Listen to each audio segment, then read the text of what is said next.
One of my hopes that rise out of this protests is that there's like a set of changes that people demand, because the danger is that all of this energy and heart and spirit and passion ends up getting channeled, but like no one knows what to do.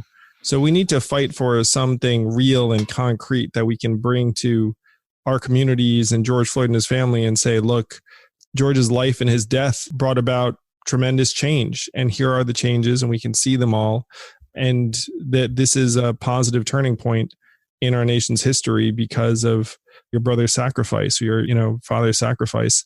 Like the obvious one was like, well, you need to arrest the officers, and now they've all been arrested, but we can tell that the protest about something much, much bigger.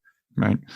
This is the crisis of our time in terms of racial justice and police brutality. Mm-hmm. But there are all of these things that are layered on top of it. The fact is, we've set ourselves up by having what Cornel West called failure upon failure upon failure for decades, where you have an economy that hasn't created a decent way of life for millions of people, and then a legal system and a police system that has not protected people's rights, particularly people of color. Mm-hmm. And one thing I don't mind being is like the guy who's still talking about the economy when no one else is, because the economy is still like underpinning all this stuff. Like we got another 2 million unemployed. You know what I mean? Yeah. Right now we're adding fuel to the fire because there's this backdrop of need and desperation that's rising. Mm-hmm. We're at depression era levels of unemployment. Yep.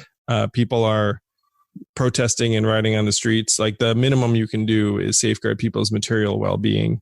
We need to move very fast on universal basic income, because right now a quarter of the nation's workforce is out of work.